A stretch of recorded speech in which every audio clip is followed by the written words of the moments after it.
We've looked at the general types of transactions that might lead to subsequent adjusting entries, and we've actually looked at some basic types of adjusting entries, but let's crank it up just a bit in terms of realism. Clean Concepts just started business. When it purchases cleaning supplies, it charges, that is debits, the cost to an asset account, supplies. So let's say that in the first month of operation, Clean Concepts purchased $450 of supplies, and it made this entry here to record the purchase. Debit to supplies, an asset, and credit to accounts payable. So be careful to note in these problems it says it purchased supplies on account. So it's not paying cash for those, it's creating a liability, an account payable. So let's assume that Clean Concepts made no additional purchases during the month, but at the end of the month, the inventory of supplies on hand was $185. So the question is, what was the cost of supplies used during the month?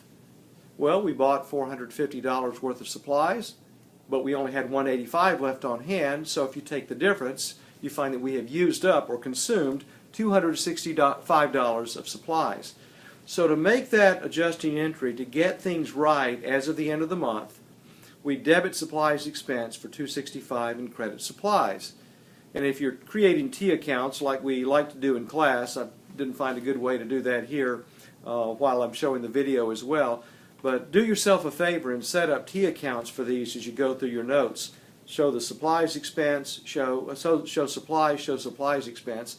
And of course what you'll find for this period is that you have supplies expense of $265 and you end up with supplies of $185. That $185 supplies on hand you more or less backed into by recording the amount that had been used up. In the second month of operation, CC purchased supplies with a cost of $650, again all on account. The ending inventory of supplies was $140, so record the entries needed for these events. Well, let's show the purchase as we did before. Debit supplies, in this case $650, credit accounts payable, so there you have the entry. As you go along, you'll find then that the supplies account, it had a balance before of $185, and so now you debit $650 and you bring that total up. And if there in fact were supplies of $140 on hand at the end of the period, that would mean during that month you had supplies of expense of $695. Again, set up a T account. You would show for the prior month that purchase of $450. You would show the use of supplies of $265. You'd show the purchase this month of $650. And then you would show the amount of supplies used up, $695. How much is left at the end of the period? Well, it's the $140 that you had on hand. Actually, your count of $140 is what gave rise to that $695 that you figured were used up, wasn't it? Let's start over and look at this same situation from a different approach, using a different approach. Clean Concepts just started business, but when it purchases cleaning supplies, it charges or debits an expense account called supplies expense. So let's say in the first month of operation it purchased $450 of supplies. If that's the case, here's the entry we would make. Debit supplies expense, credit accounts payable. Now here's where the things, let's say, you have to do a little bit more thinking. CC made no additional purchases during the month, but at the end of the month the inventory of supplies was $185. So we need to figure out what was the cost of supplies used during that month, and then write the entry required at month end to get things right. Well, we had $450 of supplies we bought, but we have put those into expense. If we don't make an adjusting entry, we have overstated the supplies expense for the period by the amount of the inventory that's still on hand. So we would need to actually move $185, the amount of ending inventory, from supplies expense into supplies. So there we have this entry. Debit supplies, $185, credit supplies expense, $185. And of course then what we would know is that the difference between those the 450 in this case and the 185 represents the supplies expense for the period, the amount actually used up. Again, set up T accounts and prove this to yourself, or better yet, from the very beginning, go ahead and set up T accounts. Help yourself develop the comfort level with those, because T accounts can be your best friend in thinking through not just relatively simple types of events like these, but much more complex ones that we might face in the future. Let's look again at the some period-end adjusting entries. Here's the one, Cafe Rio. Cafe Rio opened on November 1st, 2016.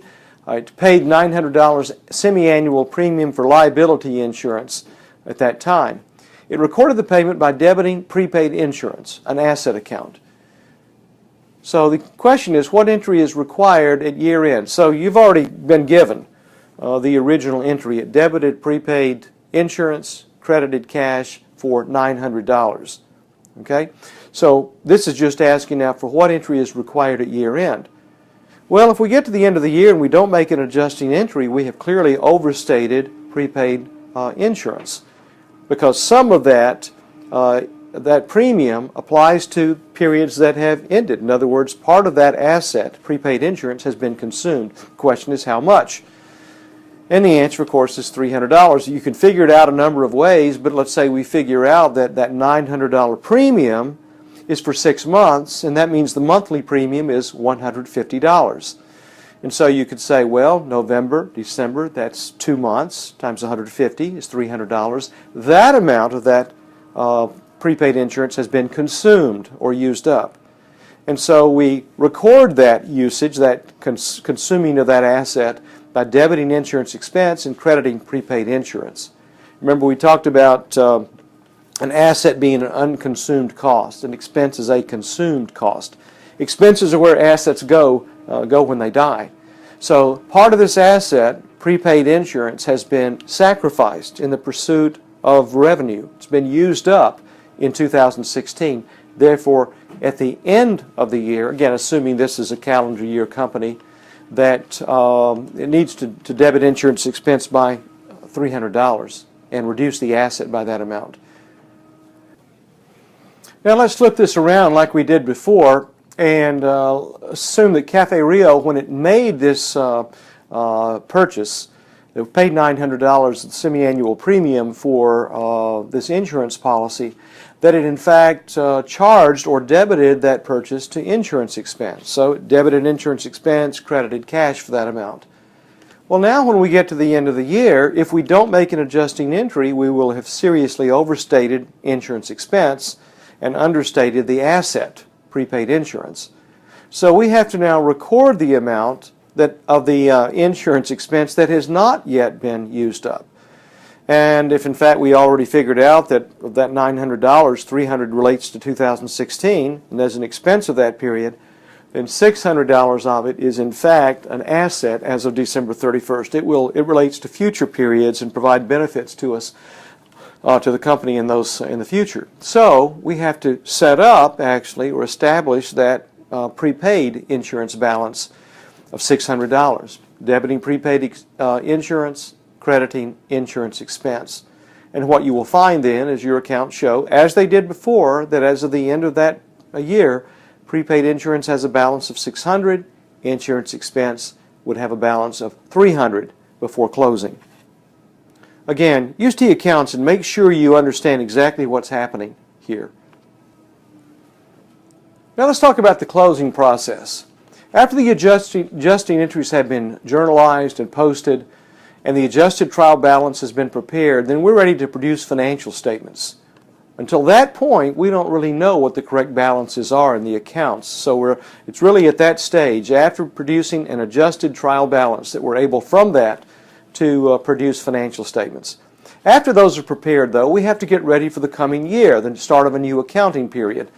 This is known as the closing process because we must close or zero out temporary accounts, also known as nominal accounts, and transfer those balances to real, what are sometimes called permanent accounts. So these are some terms. Real or permanent accounts are those whose balances carry over from the end of one accounting period to the beginning of the next. Cash, for instance, whatever you end one year with is what you begin the next year with. Equipment, inventory, receivables. The same thing goes for liabilities and equity. Whatever you owe someone at the end of one year, you owe at the beginning of the next year.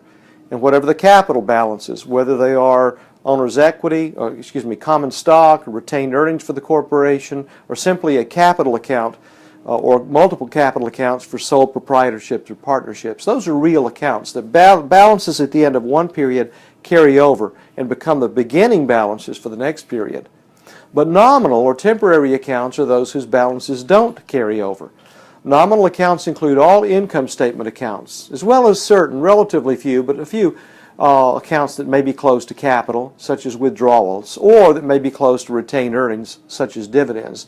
When we get there, we'll probably just go straight to retained earnings with dividends, reduce retained earnings by the dividends declared in a given period, rather than use that dividends account. But sometimes you may find a company that uses a dividends account. Anyway, these accounts, all the income statement related accounts, we accumulate those balances throughout the year, and then we close those, as we'll see, into some capital account as of the end of the year. And so that the next year then we start with zero balances in our revenues and expense accounts. Here is in fact the adjusted trial balance for the bug person problem. And so you'll see the balances there, the adjusted trial balance. It, of course, has to balance, and we've talked about what the trial balance tells you, and almost as importantly, or maybe more so, what it doesn't tell you. It tells you that debits equal credits in the accounting system. It gives you some assurance